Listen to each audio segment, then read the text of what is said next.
آج میں آفس سے آتے ہوئے گلاب کے گجرے لے کر آیا تھا۔ سوچ لیا تھا کہ آج ارم سے دل کی بات کہہ دوں گا اور اسے وہ محبت بھی دوں گا جس کی وہ حقدار ہے۔ میرے پاس مین گیٹ کی چابی تھی۔ میں جب گھر میں داخل ہوا میرے کانوں میں نور اور ارم کے ہنسنے کی آواز گونجی۔ مجھے ہنسنے کی آوازیں آ رہی تھیں۔ میں جان گیا تھا کہ میری بیٹی نور ارم کے ساتھ بیٹھی گپ شپ لگا رہی ہوگی۔ ایسا ہی ہوتا تھا، جب وہ دونوں ساتھ ہوتی تو گھر میں رونق سی لگ جاتی تھی۔ میرے گھر کی خوشی ان دونوں ہی سے تو تھی۔ میں بہت دھیرے سے اس کے کمرے تک پہنچا تھا، لیکن جو باتیں ان کے درمیان ہو رہی تھیں وہ سن کر تو میری روح فنا سی ہو گئی تھی۔ میرے ہاتھ سے گجرے چھٹ کر زمین پر گر گئے تھے جو میں ارم کے لیے لایا تھا۔ ان باتوں کو سن کر تو میں گویا پتھر کا ہو گیا تھا۔ میری بیٹی 10 سال کی تھی جب میری بیوی کا انتقال ہو گیا۔ میں نے دوسری شادی نہیں کی تھی۔ اپنی بیٹی کو ماں باپ دونوں کا پیار دیا تھا، لیکن پھر بھی وہ چپ چپ سی ہی رہتی تھی۔ اس کی وجہ یہ تھی کہ میں اسے پورا وقت نہیں دے پاتا تھا۔ ظاہر ہے میں دن بھر کام پر ہوتا تھا، حالانکہ میں نے گھر پر ایک ملازمہ رکھی تھی جو صبح سے شام تک کام کرتی تھی، اور جب میں گھر آ جاتا تو وہ اپنے گھر چلی جاتی تھی۔ باقی کا وقت میں نور کو دینے کی کوشش کرتا تھا، اس سے اس کی اسکول کی روٹین پوچھتا تھا، لیکن وہ کھل کر بات نہیں کرتی تھی، بس سوال کا جواب ہی دیتی تھی۔ میں نے محسوس کیا تھا کہ میری بیٹی نور اداس رہتی ہے جب تک کہ اس کی زندگی میں ارم نہیں آ گئی تھی۔ ارم ہمارے پڑوس میں چند سال پہلے ہی آئی تھی اور پڑھتی بھی میری بیٹی کے اسکول میں تھی۔ 8ویں جماعت سے ان کی دوستی ہو گئی تھی، اور اب میری نور ہر وقت ارم کے گھر پر رہتی تھی، یا پھر ارم ہمارے گھر آ جاتی تھی۔ ارم کے والدین انتقال کر چکے تھے، وہ اپنے چچا کے پاس رہتی تھی۔ اس کے چچا سے بھی میری اچھی خاصی سلام دعا تھی۔ دیکھنے میں زیادہ عمر کا نہیں لگتا تھا، کیونکہ میری شادی کم عمری میں ہی ہوئی تھی، اور بیوی بھی میری کزن تھی۔ ہم دونوں میں بہت محبت تھی، یہی وجہ تھی کہ میں اس کی جگہ کسی اور کو نہیں دے پایا۔ بس قسمت میں ہمارا ساتھ زیادہ لمبے عرصے تک نہیں لکھا تھا۔ جب سے میری بیٹی کی دوستی ارم سے ہوئی تھی وہ ہنسنے لگی تھی، باتیں کرنے لگی تھی، گھر میں ایک رونق سی لگی رہتی تھی۔ کبھی وہ دونوں کچن میں ہوتی، کچھ نہ کچھ پکا رہی ہوتی، پورے کچن میں ادھم سا مچا رہتا تھا، اور بعد میں اپنا کیے جانے والا تجربہ مجھے ضرور چکھاتی تھیں، اور وہ جیسا بھی بناتی تھی میں کہتا تھا بہت مزے کا ہے۔ ارم مجھے انکل کہہ کر پکارتی تھی۔ میرے نزدیک بھی وہ ایسی ہی تھی جیسے کہ میری بیٹی نور تھی۔ میں اسے بیٹی کہہ کر پکارتا تھا۔ وقت یوں ہی گزرتا رہا اور ان دونوں نے انٹر کر لیا۔ نور نے پری انجینئرنگ امتیازی نمبروں سے پاس کیا تھا، اسی لیے میں نے اس سے کہا کہ نور، اس بار میں تمہیں وہ تحفہ دوں گا جو تمہیں پسند ہو، اب مجھے بتاؤ تمہیں کیا چاہیے۔ لیکن جو چیز نور نے مجھ سے مانگی وہ سن کر میرے ہوش اڑ گئے۔ نور نے مجھ سے یہ کہا کہ میں ارم سے شادی کر لوں۔ یہ سن کر تو میرا دماغ چکرا کر رہ گیا تھا۔ میں اور ارم؟ میں نے پہلی بار نور کو غصے سے دیکھا تھا۔ میں نے کہا، نور تم ہوش میں تو ہو، شرم آنی چاہیے تمہیں ایسی بات کرتے ہوئے۔ وہ تمہاری دوست ہے، میرے لیے بیٹی جیسی ہے، اور تم شادی کی بات کر رہی ہو۔ وہ کہنے لگی، میری دوست بہت اچھی ہے، اس سے میری بہت دوستی ہے بابا، میں اس کے بغیر نہیں رہ سکتی، آپ ارم سے شادی کر لیں، مجھے ارم چاہیے۔ میں اس کی بات سن کر غصے میں آ گیا۔ میں نے کہا کہ وہ کوئی چیز نہیں ہے جو تمہیں دے دوں، ایک جیتی جاگتی انسان ہے، اور مجھے وہ تمہاری طرح ہی عزیز ہے۔ میں کسی قیمت پر یہ قدم نہیں اٹھاؤں گا جو مجھے ارم کے سامنے، اس کے چچا کے سامنے شرمندہ کر دے۔ نور، تم سوچ بھی کیسے سکتی ہو؟ میرا تو سن کر ہی دماغ چکرا کر رہ گیا ہے۔ وہ بچی میرے بارے میں کیا سوچے گی؟ حالانکہ میں نے تو کبھی اس میں اور تم میں فرق تک نہیں سمجھا۔ خبردار جو تم نے دوبارہ مجھ سے اس قسم کی بات کی تو۔ میں نے آج تک نور کو کبھی نہیں ڈانٹا تھا، لیکن آج تو اس کی بات ایسی تھی کہ میرا لہجہ سخت ہو گیا۔ میرا ذہن اس بات کو تسلیم نہیں کر رہا تھا، وہ کیسے یہ سب سوچ سکتی تھی؟ میرے سخت لہجے کو سن کر نور روتے ہوئے میرے پاس سے اٹھ کر چلی گئی۔ مجھے لگا کہ خود ہی سمجھ جائے گی، لیکن میں اس بات کو بالکل فراموش کر دیتا، لیکن نور نے تو حد ہی کر دی۔ کھانا پینا ترک کر دیا اور نڈھال سی اپنے کمرے میں لیٹی رہتی تھی۔ میں وجہ پوچھتا تو کہتی کہ میں ارم سے شادی پر راضی ہو جاؤں۔ بھلا یہ بھی کوئی ضد ہے؟ میں کیسے اس کے کہنے پر کسی بچی کی زندگی خراب کر سکتا تھا؟ میں نے نور کو بہت سمجھانے کی کوشش کی، یہ سب غیر مناسب سی بات ہے، لیکن وہ میری بات سننے کو تیار ہی نہ تھی۔ وہ 2 دن سے بھوکی رہی، تیسرے دن کمزوری سے بے ہوش ہو گئی۔ میں اب اس کے سامنے خود کو بے بس سا محسوس کرنے لگا تھا۔ میں اس کی بات مان بھی لیتا تو ارم کے چچا یہ سنتے ہی اسے ہمارے گھر بھیجنا ہی چھوڑ دیتے۔ بے ہوشی میں بھی نور ارم کا ہی نام لے رہی تھی۔ 3 دن میں نور کا چہرہ کملا کے رہ گیا تھا، لیکن میں نے اس بات کی خبر ارم کو نہیں دی تھی۔ لیکن اب میں بے بس سا ہو گیا تھا۔ نور کی حالت دیکھ کر میں نے ارم کو کال کی، اس بات کی اطلاع دی کہ نور بیمار ہے۔ یہ سنتے ہی ارم فوراً سے ہاسپٹل کے کمرے میں پہنچ گئی اور سیدھی نور کے پاس آ کر کھڑی ہو گئی۔ کہنے لگی، نور تمہیں کیا ہو گیا ہے؟ ارم بھی نور کے لیے بے تحاشا پریشان تھی، فکر مند تھی۔ نور نے بھی ارم کی آواز سن کر ہی اپنی آنکھیں کھولی تھیں، رونے لگی۔ کہنے لگی، ارم، میرے بابا کو مجھ سے پیار نہیں ہے، میری اتنی سی بات نہیں مان سکتے۔ میں نے بابا سے کہا تھا کہ تم سے شادی کر لیں، لیکن انہوں نے صاف انکار کر دیا ہے۔ مجھے نہیں معلوم تھا کہ نور ارم کے سامنے یہ بات کہہ دے گی۔ میں تو شرمندگی سے نظریں جھکا کے بیٹھ گیا کہ کیا سوچ رہی ہوگی وہ نور کے بارے میں، کس قسم کی لڑکی ہے یہ۔ میں تو کمرے سے فوراً ہی باہر نکل گیا اور باہر جا کر کھڑا ہو گیا۔ میں کیسے ارم سے نظریں ملا سکتا تھا؟ میری بیٹی نے تو مجھے ارم کے سامنے شرمندہ کر کے رکھ دیا تھا۔ میں نے جیب سے سگریٹ نکال لی اور جلا کر پینے لگا۔ میں سگریٹ کا عادی تو نہ تھا، لیکن جو پریشانی مجھے نور نے دی تھی، میں فکر مندی سے سگریٹ پینے لگا تھا۔ کچھ دیر بعد ارم باہر آ گئی۔ میں کمرے سے باہر ہی کھڑا تھا۔ اس سے نظروں کا تصادم ہوتے ہی میں نے نظریں جھکا لی۔ کچھ نہ کر کے بھی میں خود کو مجرم سمجھ رہا تھا۔ وہ میرے پاس آئی، کہنے لگی مجھ سے شادی کر لیں ارتضیٰ۔ یہ سن کر تو میرے ہوش گم ہو گئے۔ مجھے لگا شاید نور نے اسے ایموشنل بلیک میل کیا ہے، جیسے وہ کافی دن سے مجھے کر رہی تھی۔ میں نے کہا تم نور کی باتوں کو سنجیدہ مت لو، بے وقوف ہے وہ، میں کبھی بھی تمہیں اس نظر سے نہیں دیکھتا، کبھی دیکھ سکتا ہی نہیں ہوں۔ تم میری بیٹی کی دوست ہو، مجھے بالکل نور کی طرح عزیز ہو۔ نور جذباتی ہے، اسے ان باتوں کی سمجھ نہیں ہے، لیکن پلیز اس کی بات کا برا مت منانا۔ وہ تم سے محبت کرتی ہے اور محبت میں فضول سی بات لے کر بیٹھ گئی ہے، اسی لیے تم سے یہ سب کہہ گئی ہے، لیکن تم بے فکر رہو، میں اسے سمجھا دوں گا۔ لیکن وہ کہنے لگی کہ یہ صرف نور کی نہیں، میری بھی خواہش ہے۔ ارم کی اس بات نے تو مجھے ششدر سا کر دیا تھا۔ میں اسے بڑی حیرت اور تعجب سے ملے جلے جذبات سے دیکھ رہا تھا۔ مجھے لگا میرے پاس الفاظ ہی ختم ہو گئے ہیں۔ میں یہ کیا سن رہا تھا اور کس سے سن رہا تھا؟ میری تو بولتی بند ہو گئی تھی۔ مجھے اس پر افسوس بھی ہو رہا تھا اور غصہ بھی آ رہا تھا۔ وہ لڑکی میرے بارے میں کیسے یہ سب سوچ سکتی ہے؟ میں اس کے باپ کی عمر کا ہوں۔ مجھے لگا کہ مجھے اس سے بات کرنی ہی نہیں چاہیے، اسی لیے میں نے اپنا رخ بدل دیا اور ہاتھ میں پکڑا سگریٹ ہونٹوں میں دبا لیا۔ میرے چہرے پر تفکر کی لکیریں صاف ظاہر تھیں۔ میں نے ناگواری سے اسے دیکھا، کہا کہ آج کے بعد ہمارے گھر میں مت آنا۔ میں تمہیں کیا سمجھتا رہا ہوں اور تم کیا کہہ رہی ہو؟ شرم آنی چاہیے تم دونوں کو۔ مجھے حیرت اس بات کی تھی کہ وہ ایسا چاہتی کیوں ہے؟ وہ خوش شکل تھی، کم عمر تھی، اسے کوئی بھی اچھا لڑکا مل سکتا تھا۔ میں متذبذب کا شکار تھا، لیکن وہ بہت اطمینان سے کھڑی تھی۔ مجھ سے کہنے لگی میں آپ کی سگی بیٹی نہیں ہوں، میں آپ کو پسند کرتی ہوں، اور آپ اتنے بوڑھے بھی نہیں ہیں اور نہ ہی لگتے ہیں۔ مجھے کوئی اعتراض نہیں ہے، تو آپ نور کی خواہش کیوں نہیں پوری کر دیتے؟ میں نے کہا اگر تمہاری ان باتوں کی خبر تمہارے چچا کو ہو گئی تو کیا عزت رہ جائے گی ان کی نظروں میں میری؟ مجھے اپنی عزت بہت عزیز ہے، میں کبھی ایسی بات نہیں کہہ سکتا جس سے دوسروں کی نظروں میں گر جاؤں۔ وہ کہنے لگی میرے چچا کو کوئی اعتراض نہیں ہوگا، بس آپ مجھ سے شادی کر لیں۔ یہ بات بھی میرے لیے حیران کن تھی، بھلا اس کا چچا کیوں اتنی بڑی عمر کے شخص سے اپنی بھتیجی کی شادی کرے گا؟ میں چپ سا ہو گیا۔ ارم میرے ہر سوال کا جواب مجھے برجستہ دے رہی تھی، پھر وہاں سے چلی گئی۔ شام تک نور بھی کافی بہتر ہو گئی تھی، اسی لیے میں اسے گھر لے آیا۔ اس نے پھر یہی کہنا شروع کر دیا، کہنے لگی اب تو ارم کو بھی کوئی اعتراض نہیں ہے، آپ کیوں نہیں مان جاتے؟ میں اس کے سامنے ہتھیار پھینک چکا تھا۔ مجھے شادی کی نہ ضرورت تھی، نہ ہی میں شادی کا خواہش مند تھا، یہ بس میری بیٹی کی ضد تھی۔ اور پھر جب ارم کو اعتراض بھی نہیں تھا تو میں کب تک نور پر سختی کرتا؟ اسی لیے میں نے خود ارم کے چچا سے اس بات کا ذکر کیا۔ وہ کہنے لگا کہ مجھے اس شادی پر کوئی اعتراض نہیں ہے، آپ ایک اچھے انسان ہیں۔ اصل میں میری بیوی کا رویہ ارم سے ٹھیک نہیں ہے۔ میری بیوی ارم کے بہت پیچھے پڑی ہے اور اپنے نکمے بھائی سے ارم کی شادی کروانا چاہتی ہے، جو کہ ایک آوارہ قسم کا لڑکا ہے۔ میری بھتیجی بہت سمجھدار ہے، آپ اس سے شادی کر لیں، مجھے اس بات پر کوئی اعتراض نہیں ہے، کیونکہ میں جانتا ہوں کہ آپ اسے خوش رکھ سکتے ہیں۔ چند دنوں میں ہی میں نے سادگی سے ارم سے نکاح کر لیا۔ اس دن نور کی خوشی قابل دید تھی، وہ بہت خوش تھی۔ رات کو ارم میرے کمرے میں میری بیوی کی حیثیت سے بیٹھی تھی، لیکن میرا دل ہر جذبات سے آری تھا۔ آنن فانن شادی، وہ بھی اتنی کم عمر لڑکی سے، میں ذہنی طور پر بالکل تیار نہ تھا، اسی لیے کچھ دیر ڈرائنگ روم میں ہی بیٹھا رہا۔ نور بھی اپنے کمرے میں سو چکی تھی اور میں یہاں بیٹھا اس اچانک سے ہو جانے والے رشتے کو لے کر پریشان تھا۔ خود کو سمجھانے لگا کہ ارم کو اعتراض نہیں ہے اور وہ اس رشتے کو دل سے قبول کر چکی ہے، تو مجھے بھی قبول کر لینا چاہیے۔ خود کو ذہنی طور پر کچھ آمادہ کرنے کی کوشش کر رہا تھا، لیکن اس وقت میں الجھا ہوا تھا۔ بالآخر میں اپنے کمرے میں چلا گیا۔ جیسے ہی میں کمرے میں داخل ہوا، پھر ارم دلہن کے عروسی لباس میں سجی سنوری بیٹھی تھی۔ میری آمد پر کچھ سنبھل کر بیٹھ گئی۔ میرا ذہن بہت منتشر ہونے لگا۔ میں اس سے کیا بات کروں جس لڑکی کے لیے فی الحال میرے دل میں کسی قسم کے کوئی بھی جذبات نہ تھے؟ پھر بھی میں اس کے سامنے جا کر بیٹھ گیا، اپنی جیب سے ایک انگوٹھی نکالی اور اس کے ہاتھ پر پہنا دی۔ وہ آج کافی نروس سی بیٹھی ہوئی تھی، اس لیے میں نے ہی بات شروع کی کہ دیکھو ارم، مجھ سے گھبرانے کی ضرورت نہیں ہے تمہیں۔ میں فی الحال دل سے اور دماغی طور پر اس رشتے کو بالکل بھی قبول نہیں کر پا رہا، اس لیے مجھے وقت چاہیے۔ اس لیے تم چاہو تو آرام سے اس کمرے میں سو جاؤ اور چاہو تو نور کے پاس چلی جاؤ۔ مجھے لگا وہ شاید اس بات پر اعتراض کرے گی، کیونکہ ہر لڑکی کی شادی کو لے کر بہت ساری خواہشات ہوتی ہیں، لیکن وہ بڑے آرام سے مان گئی۔ کہنے لگی ٹھیک ہے آپ آرام کریں، میں نور کے پاس سو جاتی ہوں۔ اسے شاید میری اجازت درکار تھی، وہ فوراً کمرے سے باہر نکل گئی۔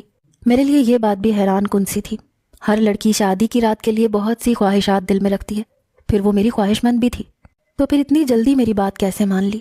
بقول اس کے میں اسے پسند تھا، اسی لیے اسے کچھ نہ کچھ اعتراض تو ہونا چاہیے تھا۔ خیر مجھے لگا اسے بھی وقت دینا چاہیے۔ ارم اب روزانہ نور کے پاس سونے لگی، اس کے ساتھ ہی ہنستی بولتی باتیں کرتی۔ میں روز انہیں جب کالج چھوڑنے جاتا تو وہ میرے برابر میں فرنٹ سیٹ پر بیٹھ جاتی اور نور کو تنگ کرتے ہوئے کہتی کہ اب میرا یہاں بیٹھنے کا حق ہے، کیونکہ شادی سے پہلے نور میرے ساتھ فرنٹ سیٹ پر بیٹھتی تھی۔ میں نے اس بات کو اتنی سنجیدگی سے نہیں لیا، لیکن اسی رات جو کچھ میرے اور ارم کے بیچ ہوا اس نے میرے 14 طبق روشن کر دیے تھے۔ ایک بار میں اپنے کمرے میں کوئی کتاب پڑھ رہا تھا کہ ارم میرے کمرے میں آ گئی۔ میں اپنے کمرے کا دروازہ لاک نہیں رکھتا تھا۔ میں نے آنے کی وجہ پوچھی تو مجھ سے کہنے لگی کہ نور سو چکی ہے، لیکن مجھے نیند نہیں آ رہی، میں آپ کے پاس بیٹھ کر باتیں کر لوں؟ صبح سنڈے ہے، چھٹی ہے کالج کی۔ میں نے کہا ہاں بیٹھ جاؤ۔ وہ بیڈ کے مخالف سائڈ پر بیٹھ گئی۔ میں نے کتاب سائڈ پر رکھی اور نظر کا چشمہ بھی اتار کر باکس میں ڈال دیا۔ وہ مجھے بڑے غور سے دیکھ رہی تھی۔ میری نظر جب اس پر پڑی تب بھی وہ مجھے ہی دیکھ رہی تھی۔ بے ساختہ ہی میرے چہرے پر مسکراہٹ سی سج گئی۔ وہ بھی مسکرانے لگی۔ مجھ سے کہنے لگی آپ اس عمر میں بھی دیکھنے میں اتنے ہینڈسم ہیں، جوانی میں تو اور بھی ہوتے ہوں گے، آپ مسکراتے ہیں تو آپ کے چہرے کا ڈمپل بڑا پیارا لگتا ہے۔ اس کے منہ سے اپنی تعریف سن کر میں کچھ پل یہ سمجھ نہیں پایا کہ جواب کیا دوں۔ میں نے کہا ہاں جوانی میں بہت سی لڑکیاں مجھ پر فدا تھی، لیکن اب تو میں 40 کا ہو گیا ہوں، اب کہاں وہ بات رہی۔ میری بات پر وہ ہنسنے لگی، پھر بولی خیر ایسی بات تو نہیں ہے، ابھی بھی آپ ایک جوان لڑکی کے باپ نہیں لگتے۔ جب پہلی بار میں نے آپ کو دیکھا تھا میں سمجھی تھی آپ نور کے بڑے بھائی ہیں۔ پھر کہنے لگی کہ ہمارے کالج کی بہت سی لڑکیاں یہی سمجھتی ہیں کہ آپ نور کے بڑے بھائی ہیں۔ پھر وہ مجھ سے میری پہلی شادی کے قصے سننے لگی، کیونکہ میری پہلی بیوی آفرین سے میری شادی محبت کی تھی۔ وہ بڑی دلچسپی سے مجھے دیکھتے ہوئے میری اور آفرین کی لو اسٹوری سن رہی تھی۔ سنتے سنتے اس کی آنکھیں بند سی ہونے لگی۔ وہ بیڈ کی دوسری جانب بیٹھی تھی، وہیں لیٹ کر سو گئی۔ میں نے پہلے تو اسے جگانا چاہا، لیکن وہ گہری نیند میں تھی۔ میں نے اس پر لحاف اڑا دیا، میں خود بھی سو گیا۔ میرے دل کی دھڑکنیں نئی لے پر اس وقت بے اختیار ہوئیں جب ارم نیند میں میرے بہت قریب آ چکی تھی، میرے بازو پر سر رکھ کر سوئی ہوئی تھی۔ اس کا ہاتھ میرے سینے پر دھرا ہوا تھا۔ پہلے تو اپنے بازو پر بوجھ دیکھ کر میں نیند سے ہڑبڑا کر اٹھا تھا، لیکن جب اسے اپنا اتنے قریب دیکھا تو دل کی دھڑکنوں نے بے اختیاری سی پیدا کر دی تھی۔ پہلی بار میں نے اس کا چہرہ اتنے قریب سے دیکھا تھا۔ اس کی قربت نے میرے اندر نئے جذبات کو بری طرح سے جھنجھوڑ سا دیا تھا۔ میں پہلے ہی ضبط سے گزر رہا تھا، باقی کی رہی صحیح کسر اچانک سے ہونے والی بارش نے پوری کر دی۔ ایک دم بادل کی گرج سے وہ میرے بالکل قریب آ گئی، میرے سینے پر سر رکھ لیا۔ میں پسینے سے شرابور ہو گیا تھا۔ پھر وہ نیند میں بڑبڑانے لگی کہ مجھے بارش سے ڈر لگتا ہے۔ میں کچھ بے اختیار سا ہونے لگا، اسی لیے میں نے اسے خود میں سمیٹ لیا۔ پہلی بار میرا دل آفرین کے بعد کسی کے لیے یوں بے اختیار ہوا تھا۔ اس سے پہلے کہ میں بے خودی میں کچھ آگے بڑھتا میرے کمرے پر دستک ہوئی۔ میں چونک سا گیا، پھر خیال آیا کہ بارش سے تو نور بھی گھبراتی ہے۔ ارم گہری نیند میں تھی۔ میں نے دھیرے سے اسے خود سے جدا کیا اور اٹھ کر کمرے کا دروازہ کھول دیا۔ نور اڑی ہوئی رنگت کے ساتھ گھبرائی ہوئی کھڑی تھی، میرے دروازہ کھولتے ہی میرے ساتھ لگی۔ بابا مجھے ڈر لگا تھا، بادل اتنی زور سے گرج رہے ہیں۔ پھر ارم بھی میرے پاس نہیں تھی۔ میں نے نور کا ماتھا چوما، اسے تسلی دی، پھر کہا کہ نور اب تو بڑی ہو جاؤ چندا، بارش اور بادل کی گرج چمک سے کون ڈرتا ہے؟ جاؤ سو جاؤ ارم کے ساتھ، میں تمہارے کمرے میں چلا جاتا ہوں۔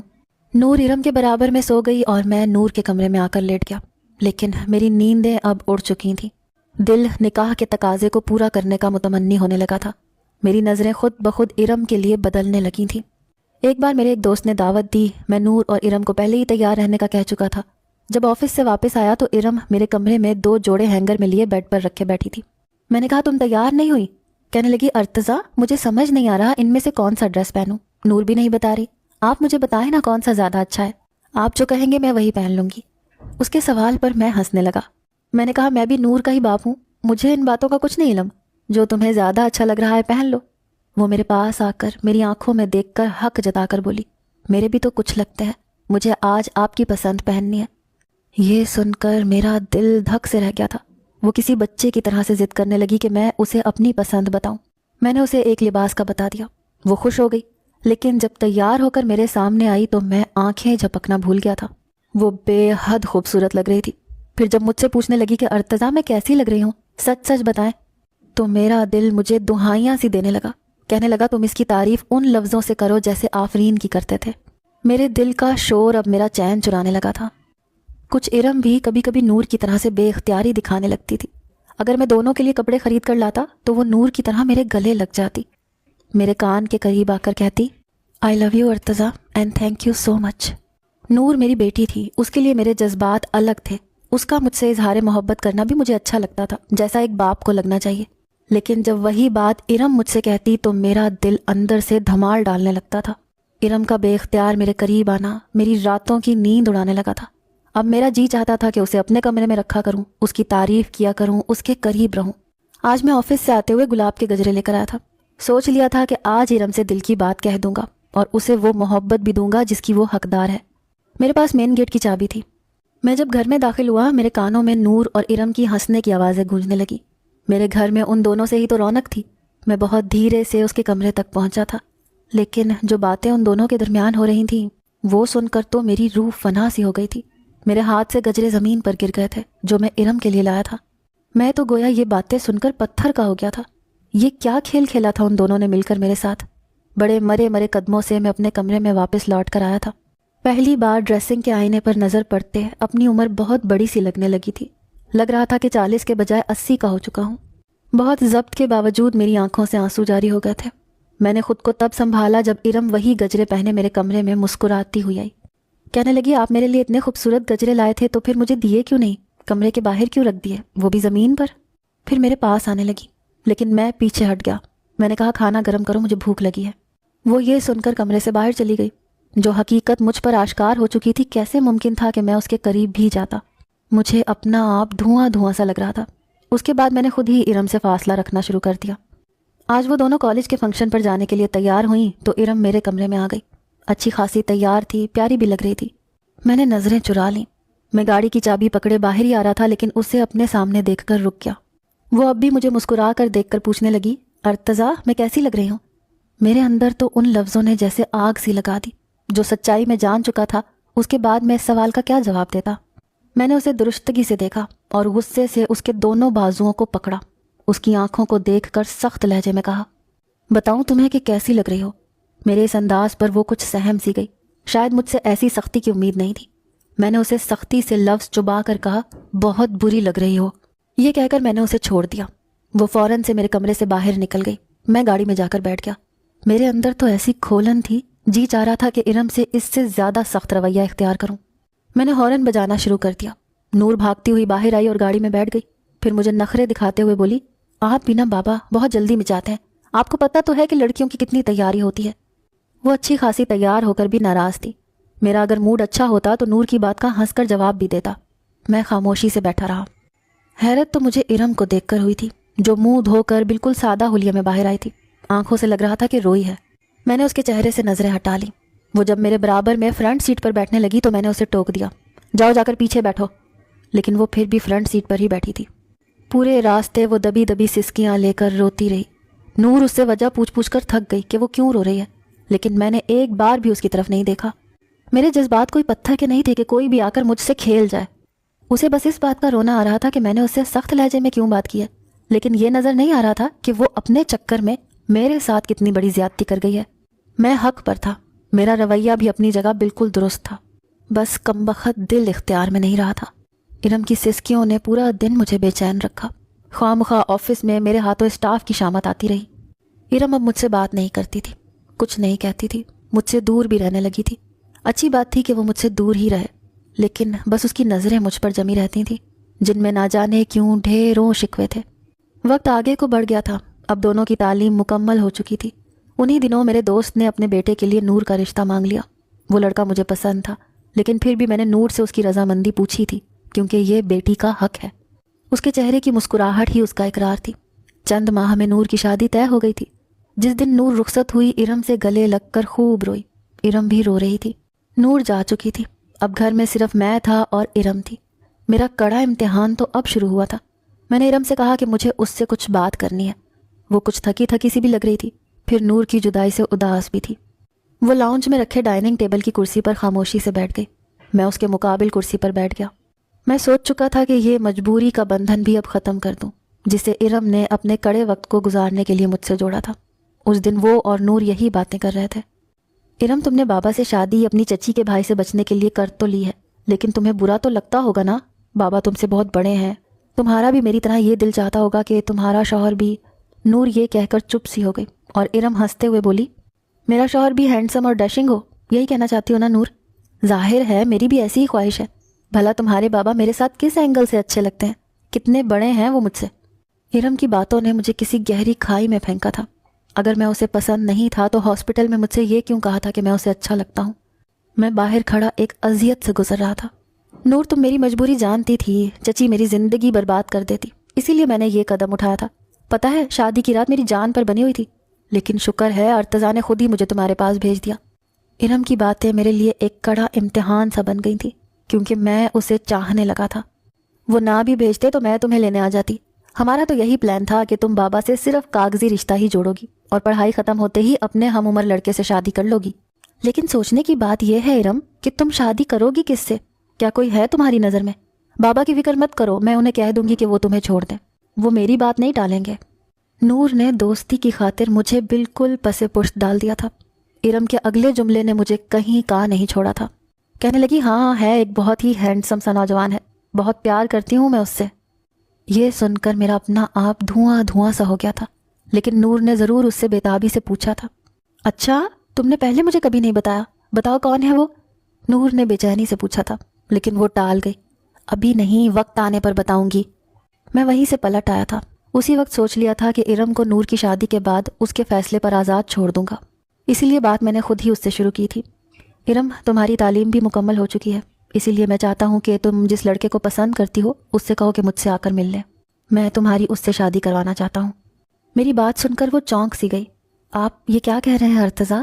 وہ متحیر تھی. میں نے کہا تمہیں مزید کسی ڈرامے بازی کی ضرورت نہیں ہے ارم. میں تمہاری اور نور کی باتیں سن چکا تھا. ظاہر ہے تمہاری بھی اپنی ایک زندگی ہے، مجھ جیسے بڈھے کی زندگی کا ویسے بھی کوئی بھروسہ نہیں ہے. لیکن مجھے بس تم سے ایک گلہ ہے. تم اگر مجھ سے سچ بھی کہہ دیتی کہ تم نے مجھ سے شادی کس مقصد کے لیے کی ہے تو میں تب بھی انکار نہیں کرتا. تمہیں تحفظ چاہیے تھا ارم، اور وہ میں سچ سن کر بھی دے دیتا. لیکن جو کھیل تم نے اور نور نے میرے ساتھ کھیلا وہ غلط تھا. جب تمہیں کوئی اور پسند تھا تو مجھ سے یہ کیوں کہا کہ میں تمہیں اچھا لگتا ہوں؟ تم مجھ سے شادی پر راضی ہو. میں بہت دل گرفتگی سے بات کر رہا تھا، بڑے ضبط سے گزر رہا تھا، کیونکہ وہ اب میرے دل کی مکین بن چکی تھی. وہ چپ تھی، بس ایک ٹک مجھے دیکھے جا رہی تھی. شاید اپنے رویے پر نادم تھی. میں تمہیں طلاق دے دوں گا جب بھی تم چاہو. اب تم جلد از جلد اس لڑکے کو بلاؤ جو تمہیں پسند ہے، تاکہ میں تمہارا رشتہ بھی طے کر دوں. اب تمہارے ساتھ ایک گھر میں ایک ہی چھت کے نیچے میں نہیں رہنا چاہتا. یہ کہہ کر میں اپنے کمرے میں چلا گیا. یہ فیصلہ میرے لیے تب اتنا مشکل نہ ہوتا اگر ارم اور نور مجھ سے سچ کہتی. لیکن جو ڈرامہ انہوں نے رچایا تھا، میرے جذبات بری طرح سے مجروح ہوئے تھے. میری آنکھوں سے نیند کوسوں دور تھی، لیکن میں بیڈ پر لیٹ گیا. بڑی زور سے دروازہ کھٹکھٹانے پر میں چونک سا گیا. ارتضیٰ دروازہ کھولیں. ارم تھی، لیکن اس وقت کیوں آئی تھی؟ میں نے کہا تم اپنے کمرے میں چلی جاؤ، میں اس وقت تم سے بات نہیں کرنا چاہتا. میں کسی کرب سے گزر رہا تھا. میں نہیں چاہتا تھا کہ اس سے تلخ کلامی کر بیٹھوں، لیکن وہ بھی آج بضد تھی. شاید رو رہی تھی. کہنے لگی اگر آپ نے دروازہ نہیں کھولا تو میرا مرا ہوا منہ دیکھیں گے. ارم کی بات سن کر میری جان لبوں پر آئی تھی. اس بے وقوف لڑکی پر مجھے غصہ سا آنے لگا تھا. میں نے اٹھ کر دروازہ کھولا. وہ اب بھی اسی لباس میں تھی جو نور کی شادی پر پہنا تھا، ویسے ہی تیار بھی تھی، بس رونے سے کاجل پھیلا ہوا تھا. اس وقت وہ بھی اس کا حسن بڑھا رہا تھا. میں نے نظریں پھیر لیں. وہ اندر آ گئی اور مجھ سے پوچھنے لگی کیسی لگ رہی ہوں میں؟ ارم کی بات پر میں نے بڑی حیرت سے اسے دیکھا. یہ کیسا بے تکا سوال تھا؟ وہ میرے بالکل قریب آ گئی. کچھ پوچھا ہے آپ سے؟ میں آپ کو کیسی لگ رہی ہوں ارتضیٰ؟ یہ کہہ کر وہ میرے سینے سے لگ کر رونے لگی. میں تو اپنی جگہ فریز سا ہو گیا تھا. آپ نے آدھی ادھوری باتیں سنی ارتضیٰ اور خود سے کچھ بھی سوچ لیا. میرے لیے ایک خوبصورت نوجوان لڑکا ہو یہ نور کی سوچ تھی. میں کئی بار اس سے کہہ چکی تھی کہ تمہارے بابا میرے آئیڈیل پرسنالٹی ہیں، مجھے ان کی شخصیت بہت اٹریکٹ کرتی ہے. لیکن نور عمروں کا فرق میرے سامنے رکھ دیتی تھی. اسے لگتا تھا میں نے چچی کے بیٹے سے بچنے کے لیے مجبوراً آپ سے شادی کی ہے. اسی لیے میں نور کو وہی جواب دے رہی تھی جو وہ سننا چاہتی تھی، کیونکہ میں اسے یقین دلا دلا کر تھک گئی تھی کہ میں نے آپ کو دل سے قبول کیا ہے. ہاں یہ سچ ہے کہ شادی کی رات میں بہت نروس تھی، اور وہ ہر لڑکی ہوتی ہے. لیکن اس کے بعد میری خواہش تھی کہ آپ مجھے دیکھیں، میری تعریف کریں، مجھ سے باتیں کریں. لیکن آپ مجھ سے لاپرواہ سے رہتے تھے. اسی لیے میں نے خود سے آپ کی طرف قدم بڑھایا تھا. آپ سے رات کے وقت باتیں کرنے لگی، آپ کے برابر میں سو گئی. مجھے آپ کی قربت چاہیے تھی ارتضیٰ، مجھے میرے رشتے کا حق چاہیے. لیکن میں خود سے یہ بات نہیں کہنا چاہتی تھی. ہر لڑکی کی خواہش ہوتی ہے کہ ایسا قدم پہلی بار اس کا شوہر اٹھائے. اسی لیے بارش کے بہانے سے آپ کے قریب آ گئی تھی. لیکن نور کی آمد نے مجھے تشنا ہی رہنے دیا. میری خواہش تھی کہ آپ کی پسند پہنوں، آپ کی مجھ پر ستائش سے بھری نظریں اٹھیں۔ آپ کی نظریں مجھے اندر تک مسرور کر دیتی تھیں۔ میں بہانے بہانے سے آپ کے قریب آنے کی کوشش کرتی تھی کہ شاید آپ کو میری خواہش کا احساس ہو، لیکن آپ تو شاید پتھر کے ہیں ارتضیٰ۔ میرے ساتھ لگی وہ مجھ سے شکوے کر رہی تھی۔ میں نے اسے اپنے حصار میں لے لیا۔ ایک غلط فہمی تھی جو ہمارے درمیان اس لیے پیدا ہو گئی کہ میں نے ارم کی جانب پہل نہیں کی تھی۔ یہ غلطی تو میری تھی۔ میں نے اس کا چہرہ اپنے دونوں ہاتھوں میں لیا اور اس کی پیشانی پر بوسہ دے کر اسے اس کا پہلا حق دیا تھا۔ بہت حسین لگ رہی ہو، میں نے تعریف کی ابتدا کی۔ یوں روتے ہوئے؟ ارم نے خفگی سے مجھے دیکھ کر پوچھا۔ شکوہ بھی کیا؟ میں مسکرانے لگا۔ وہ واقعی بہت حسین تھی، بظاہر بھی اور دل کی بھی۔ میں ہی اسے سمجھ نہیں پایا۔